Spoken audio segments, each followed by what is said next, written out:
안녕하세요. 함규정입니다. 오늘은 모든 직장인들의 주된 고민들 중 하나를 다룰 건데요. 바로 성과평가 면담에서 상사와 어떻게 이야기하면 효과적으로 나를 어필하고 원하는 결과를 이끌어낼 수 있는지에 대한 주제입니다. 직장인이라면 누구나 성과 면담이라는 단어를 듣는 순간부터 부담이 되죠. 특히 일반 면담이 아니라 상반기, 하반기에 내가 수행했던 실적을 가지고 이야기하는 중간 면담, 최종 결과 면담은 쉽지 않아요. 그래서 이 평가 결과를 팀원에게 전달해야 되는 상사에게도 또 자신의 성과를 최대한 부각시키며 유리한 결과를 이끌어야 할 팀원에게도 모두 부담스러운 일이죠. 근데 성과를 평가할 때 반년 또는 1년간 내가 피땀 흘리며 노력한 결과가 정량적으로 나오는 경우도 있지만 그렇지 않을 때도 많아요. 내 본업이 아닌 추가 업무를 자주 받은 경우, 또 노력했지만 현재 조직 내에서 빛나지 않는 업무를 하는 경우도 있고요. 회사의 특성상 정성적인 결과 위주로 평가할 수밖에 없는 시스템도 있습니다. 이런 이 상황적 변수들이 많기 때문에 면담 때 어떻게 내 성과 그리고 공헌도를 전달할 것인지가 더 중요해지는데요. 주변을 살펴보면 열을 하고도 백을 일한 것처럼 보이는 사람이 분명 있어요. 근데 안타깝게도 백을 일하고도 10밖에 보여주지 못하는 사람도 있죠. 만약 내가 후자에 속한다면, 즉 열심히 일했는데 제대로 인정받지 못하고 있다면 억울한 일이에요.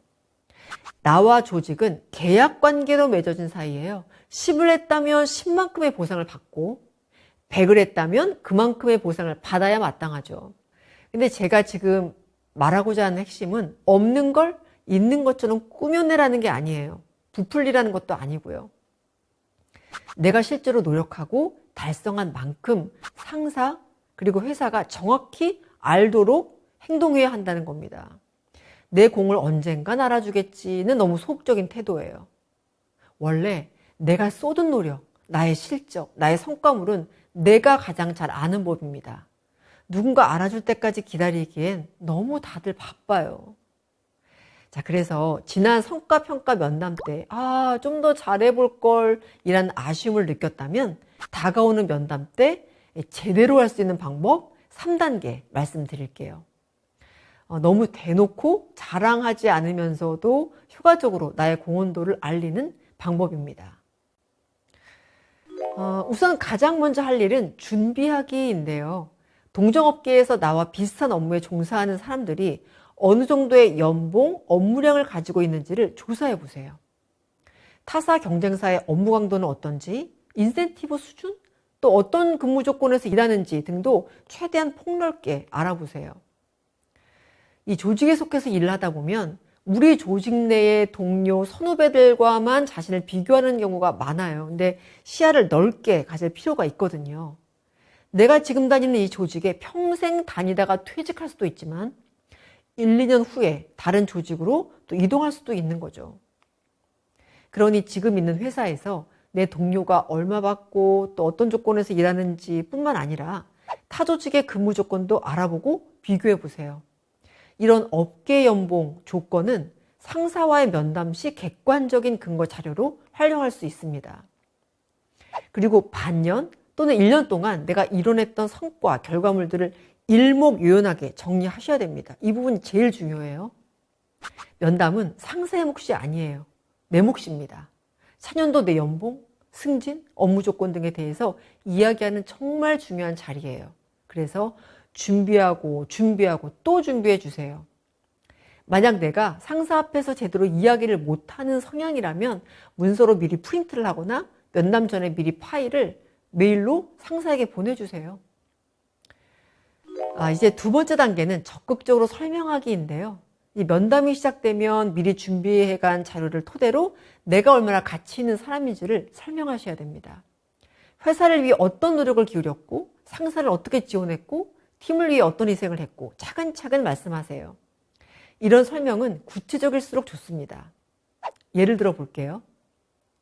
저는 2분기에 A 프로젝트를 맡아서 주어진 마감 기간 내에 무리 없이 완료했습니다. 매주 팀원들과 브리핑을 통해 일정이 늦어지지 않도록 시간 관리를 철저히 했고요. 결과적으로 프로젝트는 예상보다 20일이나 빠르게 완료되었습니다. CS 쪽 자료를 보니까 고객 만족도가 15% 상승했더라고요. 또 회사와 팀의 공헌도도 어필하세요. 제가 작성한 비프로젝트의 제안서를 토대로 해서 영업팀에서 고객사로부터 추가 계약을 따냈다고 하더라고요. 결과적으로 약 5억 원의 추가 매출을 창출했습니다. 그 외에 팀 내 경비 절감도 했는데요. 이 불필요한 업무 프로세스를 찾아서 없애는 업무 효율을 추진했고 결과적으로 약 800만 원 정도의 절감 효과를 얻었습니다. 자, 이렇게 하시면 되는데 만약 상사에게 입으로 직접 설명하는 게 민망하시면 앞서 말씀드린 것처럼 정리한 자료를 한 부 더 준비해서 상사에게 권해주세요. 그리고 이제 핵심 내용 중심으로 설명하시면 됩니다.